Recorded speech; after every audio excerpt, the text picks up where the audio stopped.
Hi friends, welcome to my channel. ఈరోజైతే మన ఛానల్లో స్పైసీగా ఉండే బజ్జీ మిర్చి ఫ్రై ఎలా చేస్తారో చూసేద్దాం. ముందుగా అయితే బజ్జీ మిర్చిని బాగా క్లీన్ చేసుకొని లోపల ఉండే గింజలను అయితే తీసేయాలండి. వీడియోలో చూపిస్తున్నట్టు ఈ విధంగా అన్నింటినీ గింజలు తీసేసి పక్కన పెట్టేసుకోవాలి. ఈ బజ్జీ మిర్చి ఫ్రైని రసమన్నంతో కానీ, సాంబార్ అన్నంతో కానీ, పెరుగన్నంతో కూడా చాలా బాగుంటుందండి. టేస్ట్ అయితే అదిరిపోతుంది. మిర్చి బజ్జీ తిని తిని బోర్ కొట్టేవాళ్ళు ఇలా అయితే ట్రై చేయండి, అందరికీ నచ్చుతుంది. మీకు నచ్చినట్టయితే మాత్రం లైక్ చేయడం మాత్రం మర్చిపోవద్దు. ఇప్పుడు నెక్స్ట్ ప్రాసెస్ ఏంటో చూసేద్దాము. ముందుగా స్టవ్ ఆన్ చేసి బాండీ అయితే పెట్టుకోవాలండి.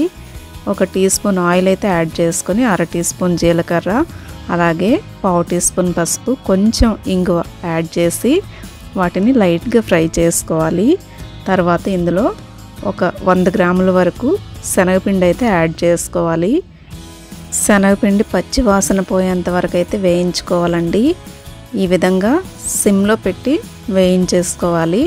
తర్వాత దాన్ని ఒక బౌల్లోకి అయితే తీసేసుకోవాలి.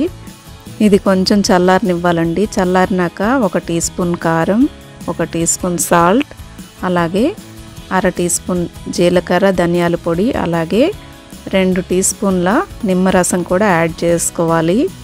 ఇప్పుడైతే వీటన్నింటిని బాగా కలుపుకోవాలి. అంటే శనగపిండిలో ఇవంతా బాగా మిక్స్ అయ్యేటట్టు కలిపేసుకొని, మనం ముందుగా సీడ్స్ తీసి పెట్టుకున్నాం కదా బజ్జీ మిర్చి, అందులో అయితే ఫిల్ చేసుకోవాలి. ఈ విధంగా అన్ని బజ్జీ మిర్చీలని ఫిల్ చేసుకున్నాక మనం ఫ్రై చేసుకోవాలండి. డీప్ ఫ్రై అయితే చేయాల్సిన అవసరం లేదు. నేనైతే 1/2 కేజీ బజ్జీ మిర్చి తీసుకున్నానండి. వాటికి 100 గ్రాముల వరకు శనగపిండి అయితే పట్టింది. ఇప్పుడైతే వీటిని మనం ఫ్రై చేసుకుందాం. ముందుగా స్టవ్ ఆన్ చేసి కడాయి పెట్టుకోవాలండి. పెట్టుకొని సరిపడా ఆయిల్ అయితే యాడ్ చేసుకోవాలి. ఆయిల్ వేడెక్కిందండి. ఇప్పుడైతే ఈ బజ్జీ మిర్చిని ఒక్కొక్కటిగా మనం కడాయిలో వేసుకోవాలి.